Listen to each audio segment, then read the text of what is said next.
From DataStax, this is the Distributed Data Show podcast.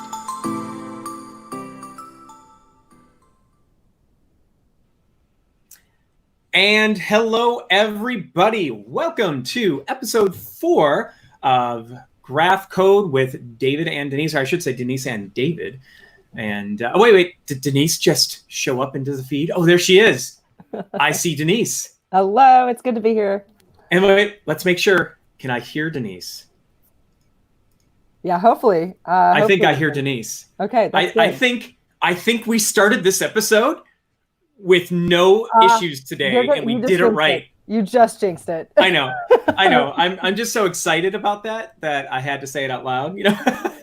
Well, I mean, we'll see. As you all can see, I'm in a new location today, and so who knows if there's going to be a dog or a doorbell or a construction crew.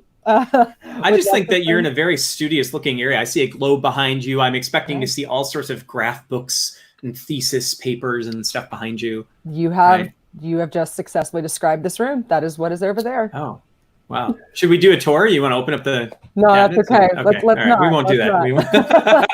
All right, so welcome everybody. Thank you again for watching us here live. As again we go through, we're gonna get into episode 4 of our whole series of our graph code series. Is Denise is bringing me through her graph book, her and Matisse's graph book, and really just stepping through, like kind of going through this beginning level experience of how do you graph, right? Now, before we really get started into that, something I want to point out for those who are watching, tomorrow, in fact, is going to start our very first episode of our new Cassandra workshop series. So I'm going to pop a link here into the YouTube chat. Boom!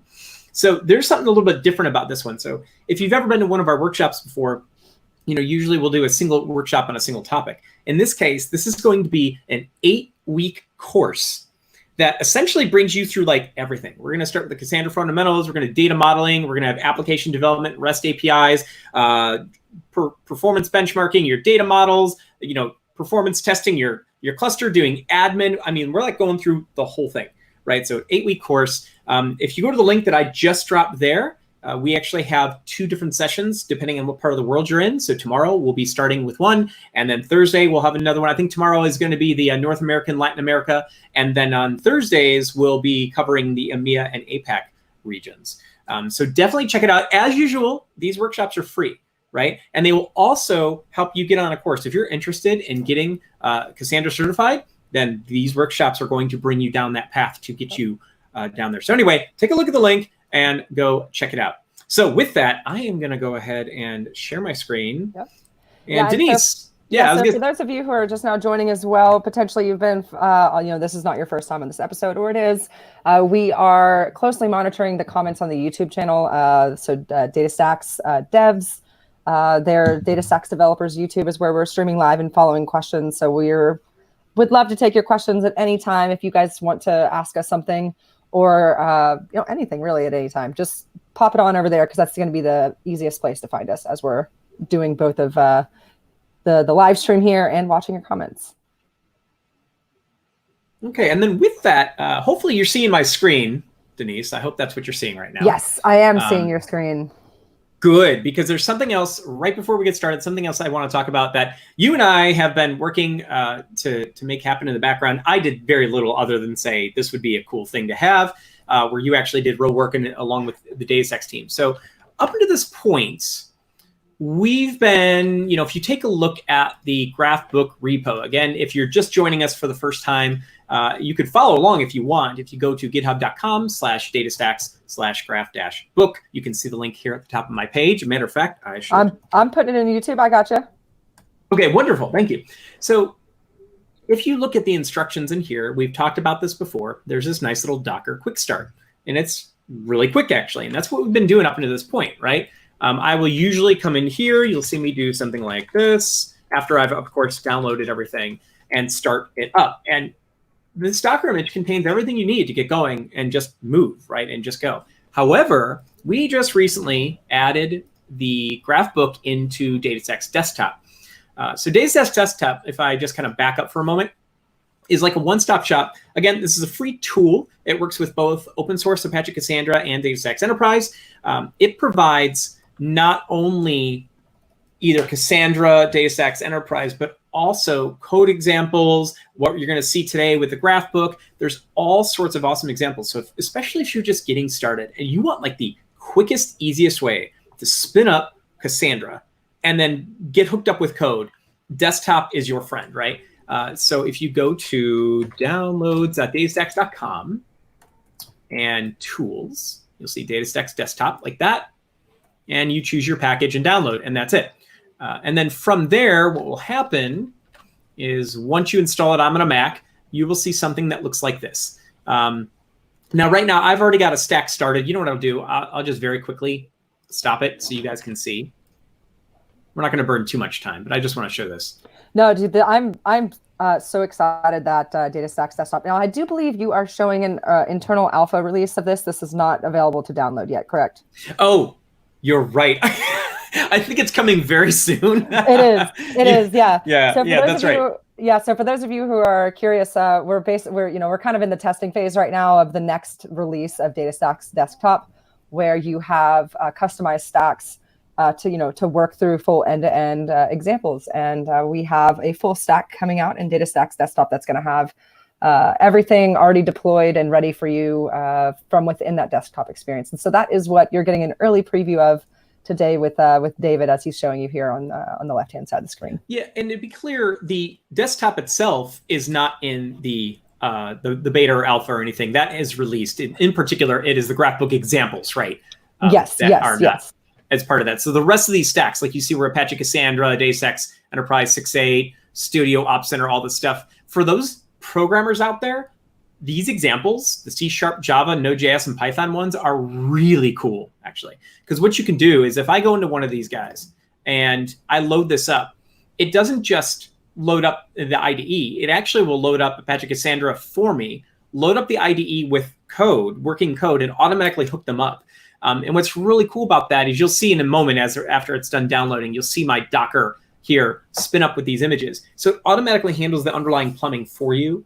And then that way you can just get to see how does this code work and just get into it, right? So it's really cool from that standpoint. So anyway, I'm going to cancel this one. I'm going to go to the one we're actually working on. So I just wanted to give a little plug for that because we're working on that. Here's our GraphBook examples. This is what I'm going to say. I'm going to say provision. So this is going to take care of everything I need. So it's going to load DSC with Graph and load up Studio from clicking on this. And boom, you can see right now, you can see in my Docker, I already had previously downloaded these. So you can see that the containers have spun up in my Docker. And if I were to click on one of those, you'll see I'm getting the logs and such as I would expect. So it's just going to take a moment for that to launch. And then once that does, it'll say Launch Studio. So nice kind of like one-click options to get everything up and running. And now we're going to wait. This is where we need to have like jam and music. You can't see me though, because I'm screen sharing right now. And I'm dancing in my seat. But you can't see that. There we go. Oh, I apparently didn't. Here, let me, I have 2 stacks going. Or do I? No, okay. Ooh, we're going to have like real-time errors. That's awesome. Those are my favorite. Okay, now it's just starting up. We'll give it a second. I am starting a whole DSC server at this point. So we do have to give that just a moment. And the studio should be up. Yes.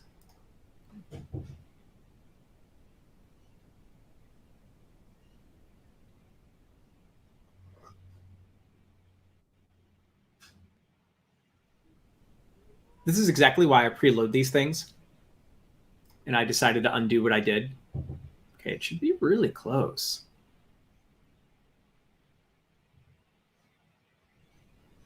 Ah, there it goes. Woohoo! I'm green. All right. So if I say Launch Studio at this point, it'll actually, this is something new that they added in here. It'll launch like a little kind of browser window within the app. But what I'm going to do is go to our tabs here. All right, Denise, you still with me? Oh, Denise is not still with me. Did we lose Denise? Oh, here we go. Hey, Denise, you back? We lost Denise. All right, here comes, wait, Denise is coming back. You guys are getting to see the behind the scenes. How I know, sausage and is made. hopefully you can hear me, correct?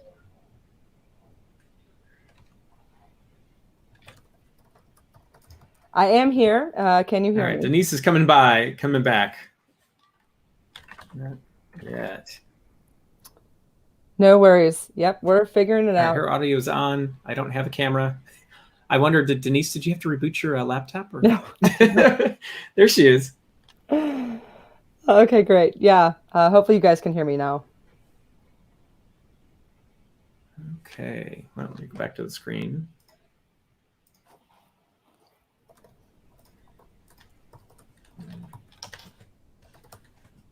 You can hear me. Okay, good. I can hear you, but it sounds like David cannot hear me, but we've got some audio that is happening on different channels here. All right. Thanks for your patience, folks. Apparently, this So this is an interesting one, Denise, because I actually see you on the feed, but I don't see you in our app. So what I'm going to do is, hopefully this doesn't make it weird. I'm going to turn on the sound from the YouTube channel. Yes. How about now? I can hear you. Can you hear me? Yeah, it seems like it. Okay, how about now? Can you hear me? And I can hear you? Yep, I can hear you.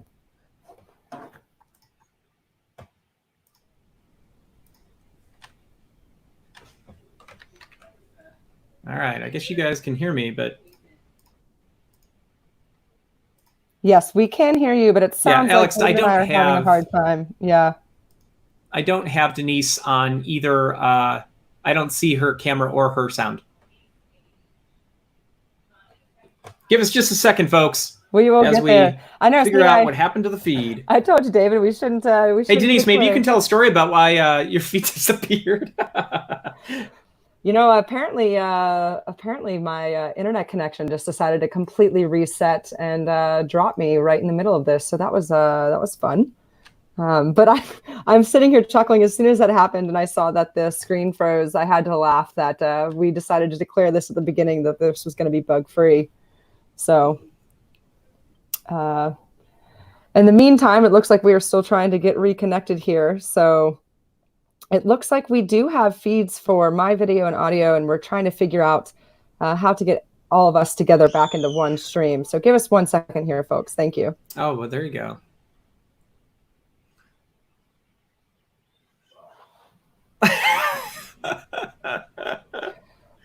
I can hear you. Well, David, I just said that the intro was bug free. I said the intro was bug free. Nice. Yeah, just the intro, but bug free for the whole process. Still can't get that through.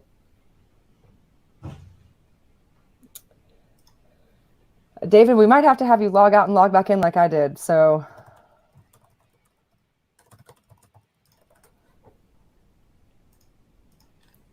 Okay.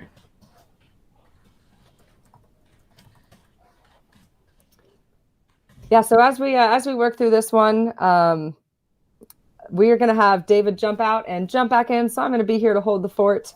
I really appreciate you all and your flexibility for trying to get with us. And at DataStax, we've been doing remote distributed teams for over 10 years or so. So we have to work through these things all the time. So in the new work from home culture, I think this is just kind of a part of what happens when you have meetings that you want to stream. So as we have David join our session again, I'm just going to kind of set the stage for what we are going to spend some time doing for the remaining 40 minutes or so of this episode. So we're going to be deep in the back of chapter 4, and we had a discussion of should we skip this and just move on to chapter 5? But here's the deal.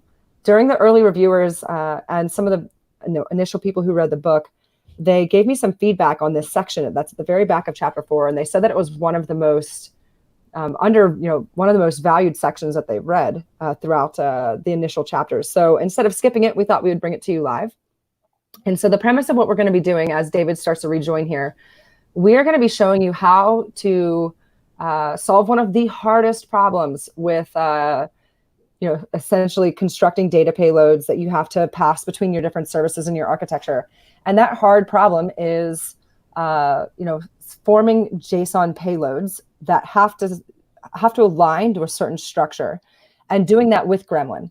So for those of you out there who have graph databases as a part of your main core database platform, it's really important to ensure that the APIs that you're servicing to your endpoints or other teams within your company, that you have that API contract or that payload contract of the shape of data or the values that you're going to be expected to pass between your applications. And doing that with Gremlin can be pretty hard. So what we're going to be doing during this session specifically is walking through 3 parts of Gremlin so that you can learn how to do that. We're going to be starting with fold and unfold so that you can make sure that you gather all of your data into a certain key and value.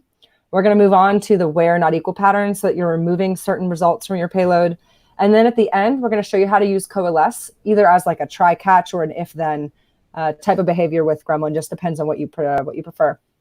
So hey, Denise, can you hear me? I can hear you. Are we? All right, cool. I'm actually. I was going to say for those who are watching, I was kind of looking at some of the material just a little bit ahead, and there's 2 sections in particular that are going to be really exciting to me: the fold and unfold piece that you just mentioned, and coalesce, especially from a programming standpoint. I think sometimes when looking at if you first are looking at the Gremlin traversal language and you're like, well, what is fold and unfold? What does that even mean? Right. And some of the documentation sometimes can be a little terse. So I'm very curious to get the Denise Gosnell version. Cool. So I'm excited about that. And then coalesce is actually just a really cool function as far as I'm concerned. You can do a lot with it. Yeah. So anyway, with that, I am going to share my screen again. Apparently, the platform caught back up. So hopefully you guys are not seeing the sausage being made anymore. And we're in a notebook at this point. Great. Awesome. Yeah. And so for this, for those of you who have been following along in the journey, or for those of you who are new, we are still in the context of building an application and using graph data structures to piece together everything about your customers. And so far, we've been working with an example in financial services. So we have customers who use credit cards, they owe loans, or they own bank accounts. So in this section, we're going to be diving into a new question that really isn't a part of the main chapter flow that we've been going through. The question for today is going to be all about, is there anyone else in our database who shares accounts, loans, or credit cards with one of our main characters whose name is Michael? So we're going to introduce a new query or a new question, who shares important information with this one customer. And we're going to be kind of stepping through how to slowly construct a more robust payload to do so. So that's kind of where we're going. Okay, awesome. And hopefully I should be in the right spot here for step 4. You are. And shaping your query results. Wonderful. Yes, all right, yes, so, you are. Okay, so I'm assuming in this case, right, people who might share accounts or whatever, it could be like a spouse or maybe business owners or something. Mm-hmm. Okay. Yes. Yeah. And so one of the things that is hard to do with Gremlin is or that we're going to be teaching you how to do with Gremlin here, is how to plan for different scenarios when you're querying your graph. So for those of you who are new to graph languages, when you're using Gremlin, you're thinking in streams. So we're using a functional programming language, and you want to think about walking through streams of your data. And what you want to make sure with this first part is that you're setting up your JSON payload so that you have the right structure for what you want. So at this first step, what we're doing here, as you can see, we've got 5 lines. And we're going to start by querying our customer, Michael, which is customer 0. And so we have started our traverser on that one vertex, just on customer 0. And what we're going to be doing throughout this whole section is slowly building up one new line of code at a time to build up this JSON object that's going to essentially now become the contract between you and your end application, so that you always have that consistent structure of keys and values as you're sharing JSON through your API. So from this customer, we want to set 3 keys and values. We want to know if there's other credit card users who share a credit card with our customer, if there's other account users who share an account with our customer, or if there's other loan owners. And so the way we're going to do that is we're going to do that with the project step. So right off the bat from Michael, we're going to create a JSON object. And we've done this before with the project step. The arguments to the project step are the values for the keys. And then for each of those keys, you want to have a by modulator, and they're done round robin in order. So on line 2, that credit card users is going to be the first key in our JSON payload, and the by modulator on line 3 is going to populate the value for that key. Okay. Yep. And then I'm assuming based off of that, then account owners will be the next one, and then this by modulator will apply to that, and then loan owners, and this by modulator will apply to that. Yep. Okay, exactly. Cool. So we can run that. So actually what you see here is this new constant step, right? So constant, constant is just going to inject that string into your traversal so that that is going to be the value that is stored as a part of that key. And so I see you're running it now. When you were giving a tour of desktop earlier, I know you had started and stopped it, so maybe the service was spinning back up. Perfect. Yep. So what we see here is you see the results, and we're basically going to be piecemealing our JSON from this step right here. Sorry. So actually, great to know. No worries on this error. So what's happening with this error is you're highlighting the word constant, so it's only executing constant. Yeah, you want to. Oh, oops. No worries. You just want to. I forgot about that. They added that feature. Yes. Yeah. So just drop your cursor at the end. Oh, look at that. That is actually really cool. Let me just do that for fun again. I totally forgot that they added that feature into Studio. That's something we'll talk about later. But that's a really cool feature. I forgot about it. Okay, thank you for pointing that. Oh, no worries. Yeah, because then you can just highlight part of your traversal and only run progressively part of your traversal. And that's why they have that feature. Great. So we're starting from here, David. And I think for this episode, let's keep on the JSON object on the left, because we're just going to be slowly building up that payload value. Okay. Cool. Perfect. So we see our 3 keys: credit card users, account owners, and loan owners. And then the 3 values, which are just that string that we inject into the stream, which is the constant. Yep. I see. Okay. Cool. So let's just go ahead and we're going to piece this one at a time. Let's go down and go over to the what we want to do is start with the credit card users. And we want to start to fill in who shares a credit card with Michael. And that's what we're doing in the next step down here. Okay. Yep. All right. So we see our customer, right? We're doing the same thing, right? We're essentially doing the same thing up into this point. Exactly. And so we're just going to... This time it looks like we have something different going in a biomodulator. We are, yeah. So what we're going to do is we have those constants as placeholders for where we're going to build out the data that goes into that section of the payload. And we're going to start to build it out one at a time. And we're going to start with our credit card users. So instead of putting into the stream, like this is the placeholder for name or owner of shared credit cards, we actually want to do the traversal now in the biomodulator. And so that's what's happening. Yep. So if you remember, when we use the bimodulators with the constants to begin with, we were just setting up essentially the skeleton of what the whole total traversal is going to look like, and then fill in the blanks. We're doing like the Mad Libs here of Gremlin traversals. Is that right? Yeah, and absolutely. And I would replace what you just said with, instead of what the traversal is going to look like, we're architecting what the JSON payload is going to look like. Oh, okay. I see that. Okay, good. Yeah. So when you're building applications and you're building a new data API, the hardest piece, and this is what we were talking about when we were all going through the setup configuration, one of the most critical pieces and often forgotten pieces is to make sure that you have that communication point between the application teams, that this is going to be the structure of the JSON payload that you should accept or you should expect from my service. Okay. So what we're building up here is we're building out that JSON skeleton and then slowly piecing in the graph objects into it. Got it. Okay. So at the end of line 1 is when we have a traverser that's hanging out on Michael, hanging out at that one vertex. On line 2, we're just setting up a JSON object, so we haven't moved that traverser. Right. Our goal now, though, is to figure out if there's anyone who shares a credit card with Michael. So thinking back to the schema, David, if we're on the customer, how would we go? How would we do a walk that goes to credit cards and then back to customers? Well, trying not to cheat and just looking at the traversal. No, if I'm go ahead, go to credit cards, I'm most likely going to, I see credit card up here. I see that we have a uses edge, right? So if I want to find the credit card users, then I want to traverse over that uses edge over to credit card. Now, something that's interesting here is I see that in our traversal, right? We're going from our customer out over the uses edge to credit card. Yes. Oh, but then once we get to the credit card, now we want to find the others, the other edges, the other uses edges that are coming into that to find the other people that may also be associated with that credit card. Exactly. And then we're pulling their value of name. And I'm assuming that if I click on customer, we'll have name. Yes. Okay, I see. So that's actually really cool. It's almost kind of, I don't know if that's considered recursive or if you have a different term for that, but the fact that I could walk over to here and then essentially use the other direction to find out what other edges, whatever relationships I have for uses there, and then pull those customers and get those names is kind of neat. It's not recursive. But you did use the right word. It's just a walk. Oh, okay. That's it. Okay, cool. So you walk from Michael to the credit cards that he has. And so now you're on all of Michael's credit card or cards. Right. And then you go back through that edge in the reverse direction to get back to all people who use that credit card. I see. Okay.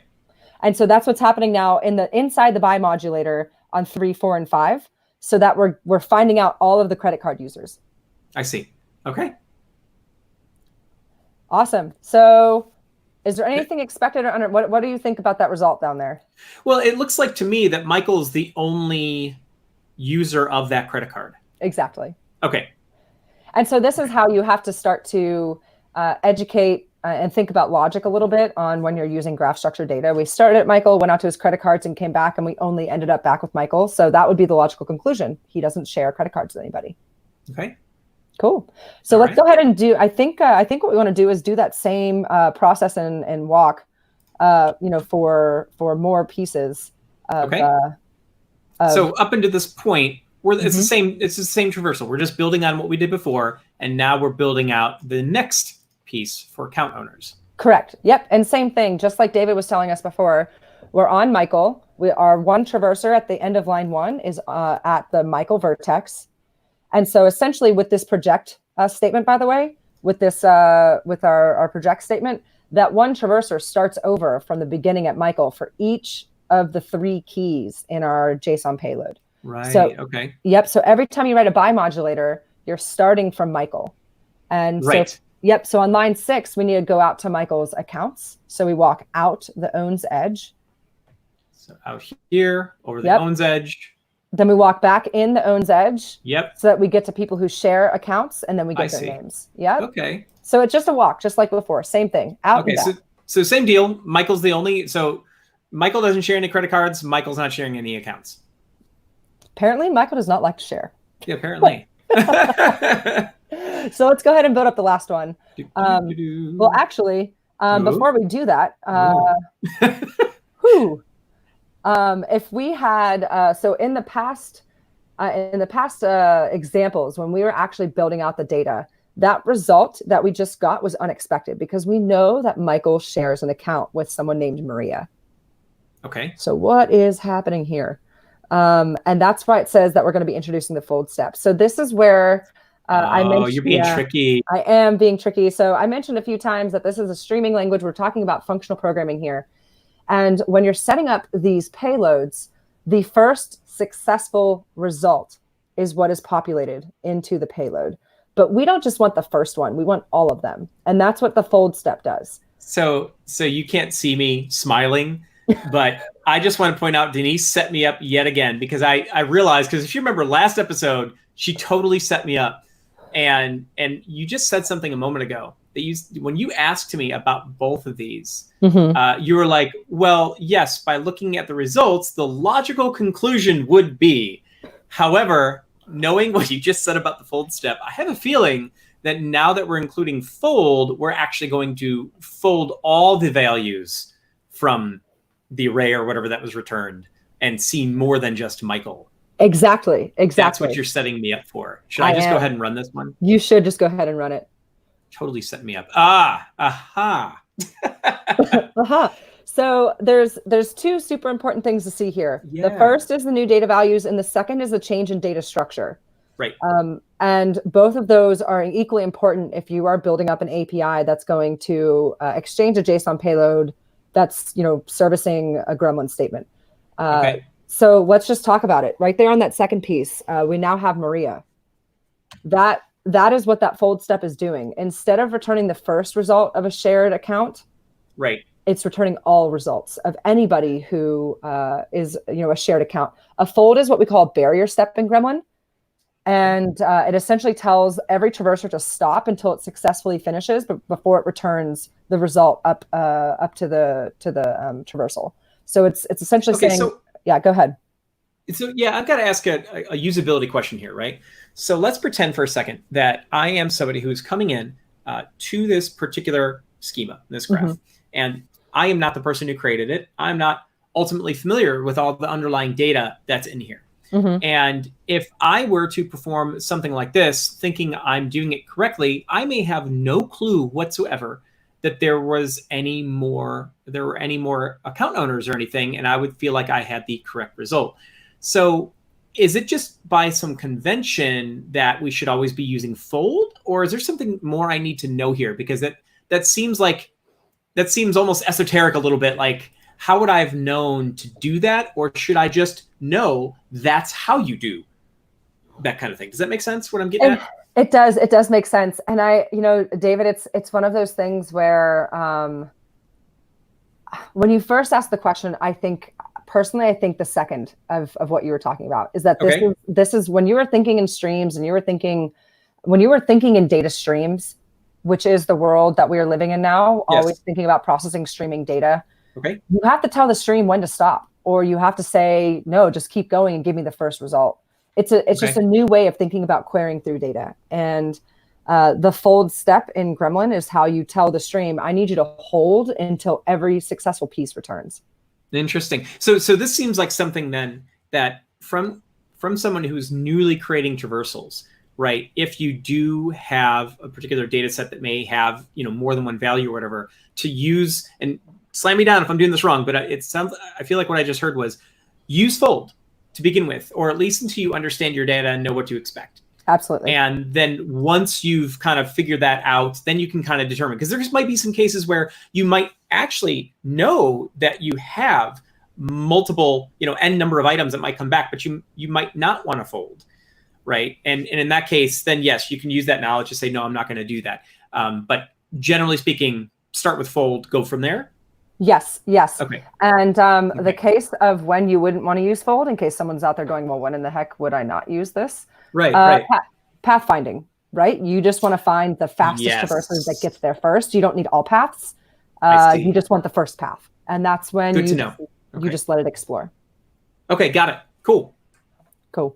Yeah, so that's what we're doing with fold. And if depending on where you are with thinking about Gremlin statements, I'm gonna kind of give you all one layer deeper into how I see this.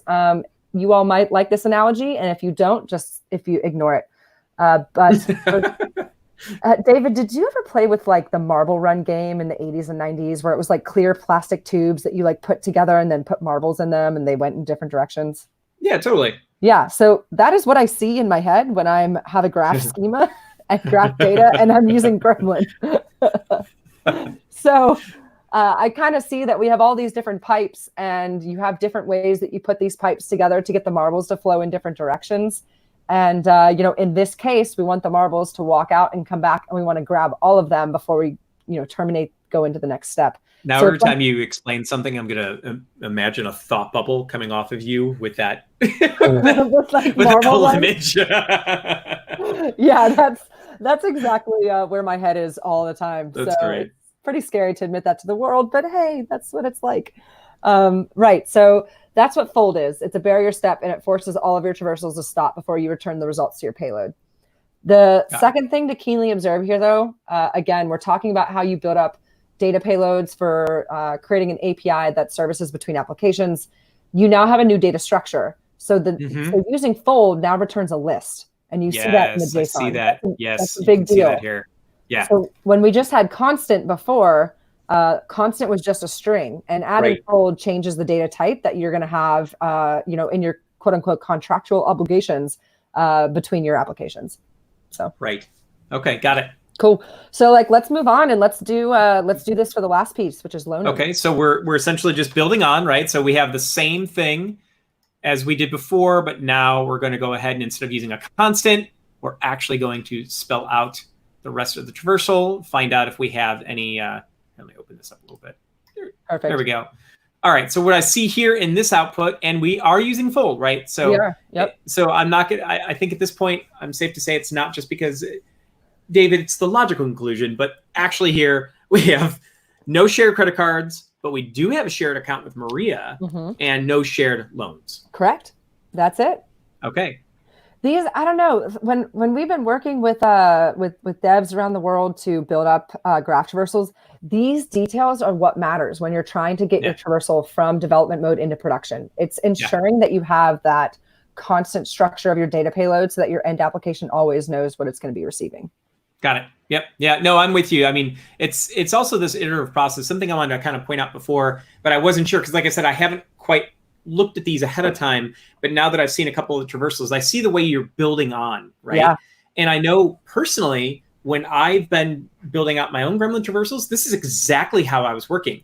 And I don't mean that to be like, oh, wow, I did it the way Denise did. I must be really smart. It's more of this iterative approach to, okay, figure out the first part and kind of walking that gremlin, right? Where am I walking to now? Where do I want to go next? And where do I want to go next? The thing I didn't have, which is a really cool thing I can't wait to use, are these constants. I was not aware of just doing it that way because now I can kind of see where you're helping to kind of fill out the structure.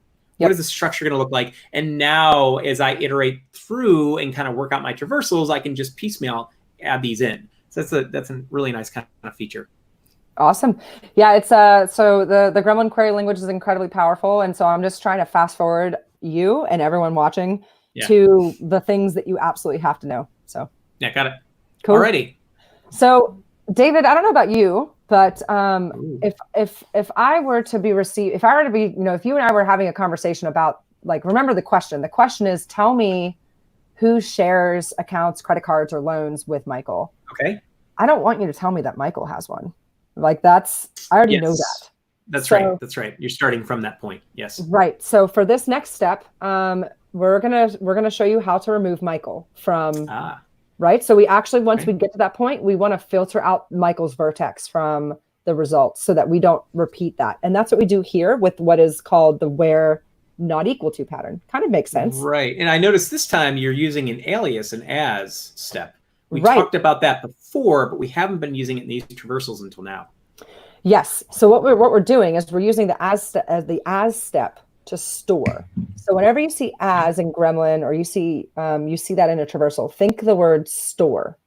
So it's like you're saving it as an in-memory variable to use it somewhere else, right? Okay. So we're going to save Michael's entire vertex. We're going to give it a name. So it's called Michael. Okay. And then later, as you can see down there on, I think, row 5? Yes. Yeah. So we're going to go out to the credit cards, walk back to the users. Right. And we want to say only the users that are not Michael. And that's what we're doing on line 5. We're saying Every vertex gets to pass through a filter. We're creating what is a true false filter, essentially. Right. And as long as you're not Michael, you get to pass. You shall Right. pass. And to be clear, we're not saying not equals Michael, the string Michael or anything. We are actually referencing the vertex that is referenced by the as step here. Yes. Yes. That is very important. Yes. We're eliminating the entire vertex object. Right. Okay. Yep. And then the same thing as before. Give me the names, fold them up. So we can run this one. Right. Yep. So there you go. Now you have an empty list. Got it. So we added that in the where not equals pattern for the credit cards, the accounts, and the loans all in one step this time. So we showed it for where it was on, I believe, which is line 5. And then we also added that into the owns step at line 10 and then also at line 15. So right. Only really when you had a shared account with Maria did we still have objects left in the pipeline. And I would assume too, now, I'm curious about this. I was going to make an assumption, but then I stopped my assumption. So it's always good to ask it. I bet you someone. we'll find out. By essentially, negating or removing the Michael vertex from these, are we gaining anything from a performance standpoint? Because we essentially have like less objects, or at this point, in order to filter on it in the first place, you kind of had to already go there. You know what I mean? Like, how's that working? Does that matter? From a performance perspective? Yeah. So, I mean, the only thing that's happening here from a performance perspective is that you just added a little bit of memory overhead. Okay. Because we're storing this Michael vertex now in memory. That's right. Right. And then you're also adding an O of N where, from the O and O of N there, I'm just thinking the big O notation of algorithmic complexity, just how long is this expected to take? By adding in a little bit of memory of storing Michael, that where not equals is an O of N check across the stream as it flows, so that every object that gets passed through there is going to have that binary check. Are you Michael or are you not Michael? Yes or no? I see. So. Okay.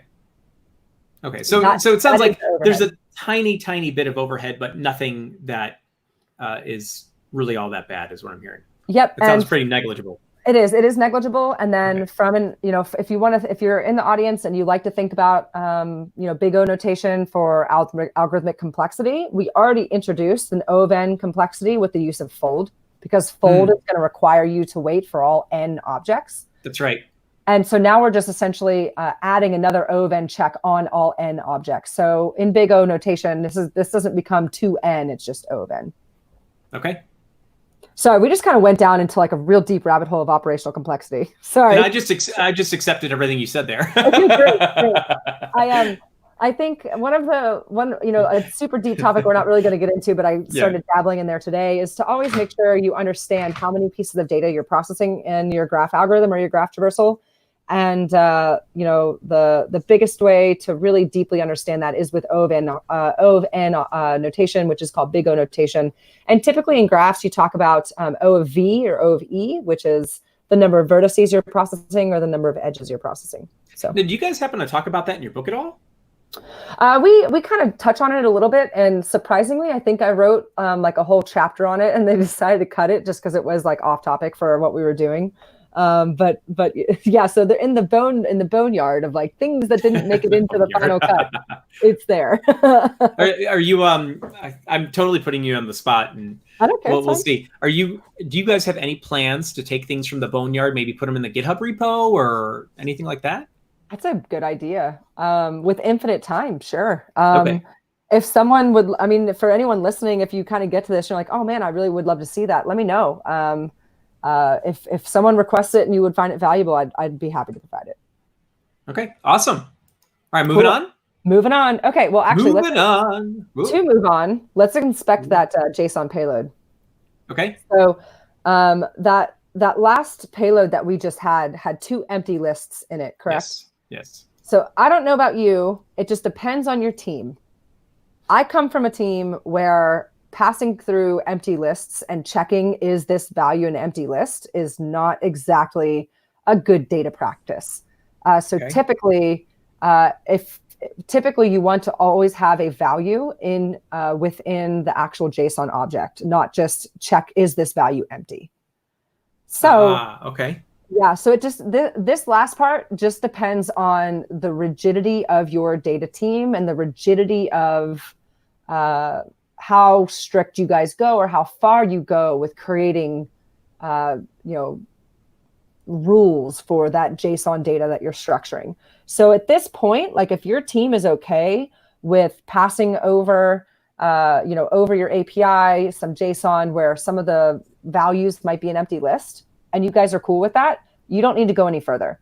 If you all prefer that there always is a value in that list, be it the names or be it some type of agreed upon flag to say that this is empty, then you're going to want to go into how we use coalesce to essentially check within your gremlin statement and say, if this list is empty, I'm going to populate it with like a flag that says no shared credit card users. And otherwise, if it's, or you're just going to populate the names. Does that make sense? It does. It does. And so I have a feeling, given I saw coalesce step here, are we going to explore that? Yep. Exactly. Okay. Yeah. No. And just to say this back, just to make sure that I do in fact understand, it sounds like the option is, you know, if you're expecting in your payload that any value here will have, or any key, if you will in fact have some value. If we do it like we're doing right now, then we're going to get these empty lists that we have to deal with. But if you're expecting no, you want to have some data in order for it to show up in the first place, then we could use coalesce to kind of like weed those out, is what I'm hearing. Exactly. Okay. And the best way to think about coalesce is that the first argument to the coalesce is kind of like if, and the second argument is then. Kind of like that. If you like that, I also, we talk about it in the book as if it's try catch, like try this if it succeeds, otherwise do this, more like a try catch. Okay. But logically, the arguments in the coalesce would be the same. So we're going to do this the exact same way that we just did. Sorry, David, I think you're trying to ask a question. No worries. I was about to point out that Venkata, by the way, hello again. I'm pretty sure we've seen Venkata here on the show before. In fact, did ask, sure, please share it. So you at least have one person who wants to get the OVEN material out there. Okay. So infinite time, Denise, infinite time. Infinite time. This is what happens when we're live and I start talking about things that got cut from the book. I did kind of call you on that though, and now I'm making work for you. This is my job. Let's make work for Denise. You guys can't see me. I had my hands like praying in the camera here to make work for Denise. No worries. I'm sure. Yeah, and it's good to see you again, Venkata. Thanks for coming back. I'll find that. I'll dig it up. It could be some really ugly early draft of the book, but I think it'll be fun to get that artifact out there. Thank you so much. Yeah, I think so. Cool. Yeah, I love optimization too, so I can talk about OVEN all day. All right, cool. So that's what we're going to do. So we're going to build up this query. I'm coming back away from OVEN. What we're going to do is we're going to show you how to use coalesce, essentially as try catch. But we're going to do it the same way we just did. We're going to strip off everything related to the second and third keys of our query. So we're going to ignore accounts and we're going to ignore loans. And we're going to get this working just with credit cards first. Okay, so this iterative process, again, kind of building up, figuring out the first parts. And then once we've got it, we can rinse and repeat for the rest. Perfect. Yep. So let's go ahead and run this so we see where we're starting from. Got it. Okay, we have our empty list and we are using fold, right? So as I understand that should be including all values, but it looks like without Michael, there are no other values for credit card users. Exactly. So, so again, like your team might be totally okay with your JSON having an empty list as a value and letting your downstream applications check that, you know, if value not empty, that could be okay with your development team. I come from a training or background or a dev team in our data science and data engineering organization where we always have to have values in actually have data in that value. Otherwise, like, why do you have a key? That's how we think about this. So what we're going to do now is we're going to start adding on coalesce onto the end of this that you can see here in the next query.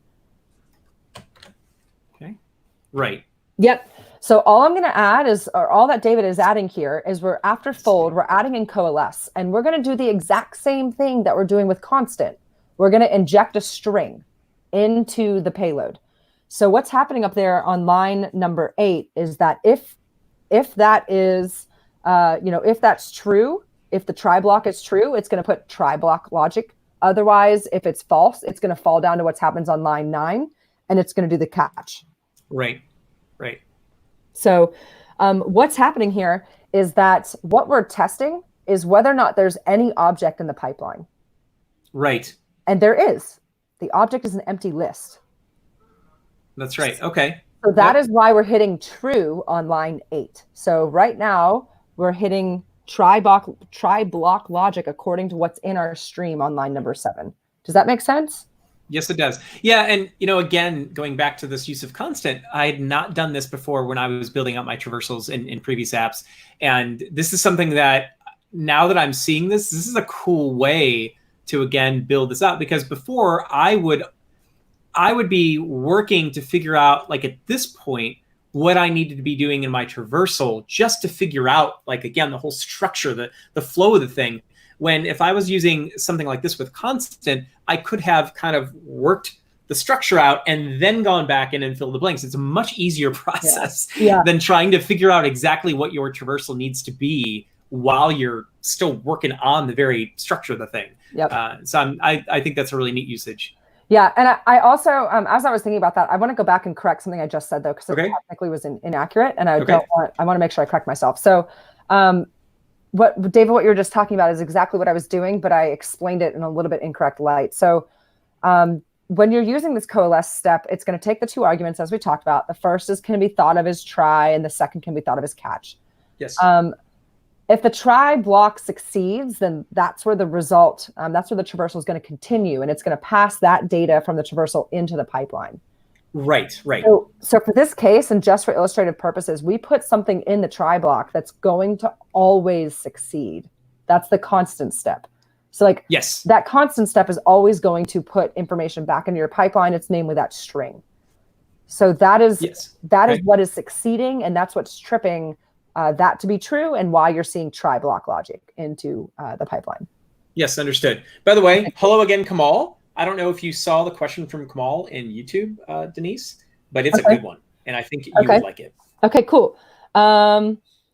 Welcome back, and got some great questions coming. So data modeling in GraphDB is so much different from Cassandra data modeling. For instance, in Cassandra, we first think about queries and denormalization. In Graph world, as everything is normalized and connected. Because DSE Graph is based on Cassandra, are there any penalties during these traversals? Kamal, I absolutely love your question. And there's a trade-off. I knew you'd like that one. I knew you'd like that. Oh, such a good question. So I would say, Kamal, there's going to be, there's a hybrid. Cassandra is all the way on one side of fully denormalized data models where everything is in one table. And a fully expressive graph schema just models the world with no planning whatsoever. And my recommendation is going to find a sweet spot in the middle. You want to be smart, but you don't want to overbake. That's how I think about this. So what I mean by that is, what you want to do is you want to iron out and go through this development process that David and I are showing you to iron out the queries that you need to run on your GraphDB in production. So you're thinking about the questions and the business questions that you need to actually hit, and you're ironing through those queries so that when you move into production, you have an expectation of the number of partitions that your query is going to touch. Mm-hmm. Because when you're thinking in Cassandra terms, the number of partitions, well, in Cassandra, you only can hit one partition at a time, and that's why it's so fast. But as soon as you go into Graphland, you hit multiple partitions. And the more partitions you hit, the higher SLA. It's not magic, like time and space still exists somewhere. So Kamal, what you're going to see throughout this, throughout the book, and especially with what we're doing right here, the queries that our customers work through and move into production very commonly do one of two things. First, they stay within a star. So we're showing you that right now with Customer 360. We're asking a lot of customer-centric questions, walking from the customer to everything it's connected to and back. That's staying within the star. That's also the exact same way that Netflix does their recommendations, by the way. They learn the deep collaborative filtering traversal offline, and then they store it as a star so that when you hit that recommendation window on Netflix, it's just that first star of traversals. That's what they're doing to ensure that your actual production graph query is somewhat bounded. It's not just completely free-ranging. Yeah, you're not just select starring from everything and doing like a full scan of your cluster or anything like that. Yeah. So our first recommendation is going to be to keep your production queries within a star, because that's how you're going to meet your SLAs, and that's how people are kind of getting around. They're enjoying the flexibility of graph, but also adhering to the rigidity of needing an SLA for a web app. But there's a second thing. So we also have a lot of customers who do pathfinding, and you need to allow your traversals to explore deeply connected parts of your graph in order to tell me how connected A is to B. And a lot of our customers around the world, maybe say on passport scan, need to know, how connected you are maybe to somebody else. And that has to return really fast. And you can't box that into just a star. So what we typically see done is that you have multiple time boxed traversals that you'll run in parallel, like run pathfinding for 500 milliseconds, run pathfinding for 2 seconds, run pathfinding for 5. And traditionally, or pretty typically, if your path is longer than, say, 7 connections, it probably doesn't have a lot of business meaning or business application to why your path is so long. So you typically just filter those out from your results. But that's the most common thing that I see done. I see bound by depth or bound by time. And adding on to that, this is something that gets into a feature of Cassandra itself. I'm going a little bit aside of what you just said, and I think hopefully you'll understand where I'm going with this, Denise. With Cassandra, one of the coolest features, right, is replication.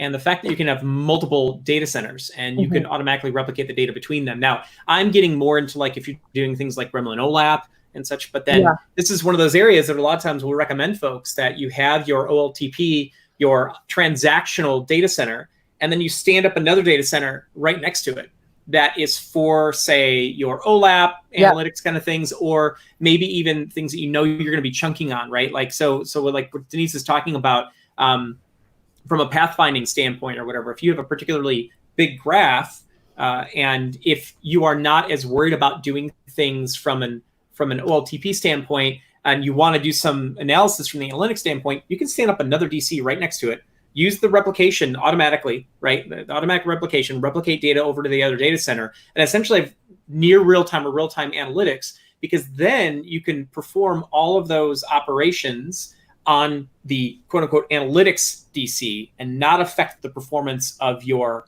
online transactional data center. Yes. And it's wonderful because Cassandra just lends itself to this very naturally because it's part of the basic functionality that it has, right? So it's just... Yeah. And what's beautiful, David? In chapters 10, 11, and 12, we show you how exactly to do that. Are you serious? Yes. That's awesome. I had no idea, honestly. We do it in the context of movie recommendations. So we show you how to do deep collaborative filtering for expressivity, but then store shortcut edges to do star-based traversals in your OLTP data center. I see. By the way, when I made the quip about if you would understand, I meant that more from a standpoint of what I said made sense. Would you understand it, Denise? Look, not everyone in the world knows everything. That's so true. There's always going to be no. There's always going to be plenty of things, and I've learned from you every day. So thank you, but no, don't worry about that kind of stuff. All right, should we move on to the next one? Awesome, great, yeah, Kamal. Thank you for the great question. Yeah, that was an awesome question. Yeah. So this last little bit, so we can kind of complete the end of chapter 4.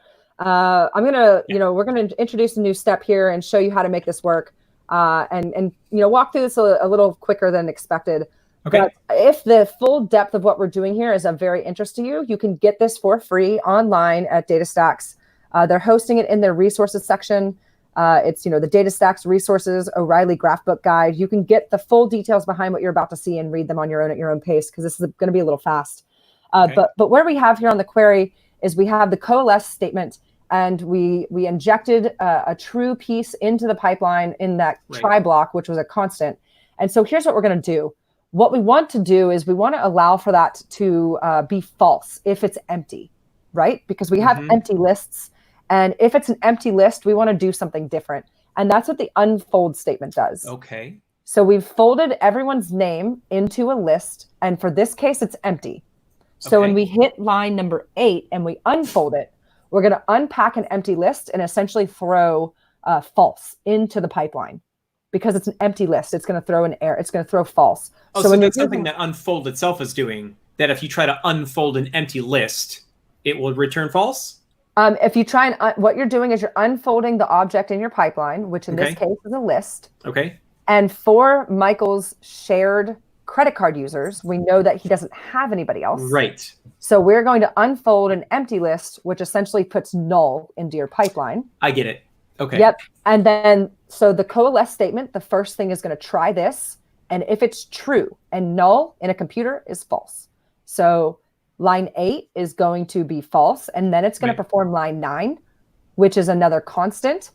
This is a great way to have like a safe catch-all to ensure that every key and value has something in your JSON object. So we're going to run line 9, and essentially if line 8 is false, we're going to inject no other users into the pipeline. And if you run that, that's what we should get. Yep. Okay, that's cool. Cool. Okay. Yeah, so let's fast forward down to the next one where we, I think for that one, I wanted to enforce, if you see here on line 9, when you put a constant back in there, it changes the data type. So on the results above, if you look at the JSON version of instead of the table version, you'll see that it changed the data type back to a string. Oh, that's why you're putting another fold in here? Yes. Yeah. So it's all. See, these are the details, right? Like this is what an app dev team needs to agree on, that every value has to be a list. I get that. I get that. Yeah, that makes a lot of sense. So I just threw another fold back in there to ensure that we adhere to the contract, that every value has to be a list. And now we've injected there's no other users. But let's move on to the next one, because that's when we actually have a result, and we'll see that Maria is the only thing that pops up there. So we copied this pattern for every other piece. Where let's just look at the second one here for the credit cards or for the accounts. We walk out to no worries. We walk out to accounts, walk into people who also have that account. We fold them up, but we've removed Michael. So at this point, we know on I think line 14 there that we have Maria in a list. So when we do our coalesce, we're going to unfold the list of Maria, and there's actually going to be a value there. So we're going to unfold Maria and put Maria in the pipeline as a list. And that's the result that you see here. Right, because at this point, we would have triggered here. We're not going to get to the catch, if you will, right? Because this is true since we had a value of Maria. Exactly. Okay. And which then is what we're seeing. Yep, and we did the same logic for the other piece. So while I do know we kind of walk through that end a little bit fast, just to kind of recap for some of you all who joined throughout this episode. Thank you guys so much for joining. Kamal, we love your questions. Thank you everyone for your questions. What we were really trying to show you all today is how to get really detailed with your app dev team. Because the most important and forgotten detail when you're building with any type of database, irrespective of it being a graph database, you're creating an API, you're creating a service. And that API has to have a structured contract of what your end application is going to be processing, be it directly to your visualization layer, or be it an API that's sending data contractually to somewhere else in your architecture. You have to have a established rule for what is going to be in that JSON payload. And that's what we just walked through in detail in this section. We started with showing you how to use fold, to ensure that you're putting barriers in your pipeline and waiting for everything to terminate before you return. Because again, we're thinking in streams. So we started with using fold to stop every name and collect everything, and then inject that into the pipeline. And then we walked through how to use where not equals to remove unwanted results, like repeating the fact that Michael uses his own credit card. Like, let's just remove Michael from that pipeline. That's unnecessary. And then at the very end, depending on how detail oriented your team is, we showed you how to essentially use coalesce as try-catch logic, and also use constants to really get extremely detailed in what you put in the values in that JSON object. So today's session was the very, very back of chapter 4 called Advanced Gremlin. We really didn't want to skip over it because it was some of the best reviewed material that our early access reviewers have told us about. So we wanted to make sure we brought that to you all on the live stream today. So thank you guys for hanging in and watching the session. So David, any other questions? Any final thoughts? No, I honestly, that was I just learned a bunch of stuff today. That the next time I get a chance to start working again on Gremlin, some applications, right, that I definitely want to use. I've had some experience using coalesce and fold and such. Constant was totally new to me, and that is, like I said multiple times now during this stream, that to me is a really neat feature that you can, I think, really help kind of speed up your Gremlin traversal kind of time, the time it takes to get these going. Yep. So anyway, I'm excited to take this stuff and do something with it. And just like Denise said, thank you everybody for joining us today for another Graph Code with Denise and David. And we will see you next week. And do not forget, if you saw the link that I put in the chat earlier, we can redrop that. Matter of fact, do I still have it in my copy buffer? Yeah, and well, Yeah, we also figured out last week that YouTube strips our links when we send them. So follow us on Twitter. I'm at Denise K. Gosnell. Yeah, and you should be able to see my links Yeah. because I'm an admin there, so those links should be coming through. But for that link that I just dropped, again, that is for our new Cassandra workshop series. It is an 8-week program. You'll be with us for 2 months, where we're going to get into all sorts of things, not only from the Cassandra fundamentals, data modeling, application building, REST API, performance benchmarking, all sorts of stuff. Go take a look at the link. And as always, those are free. And thank you again, Denise, for coming on and schooling me. And we'll see everybody next week. Awesome. Bye, guys. Thank you. See ya.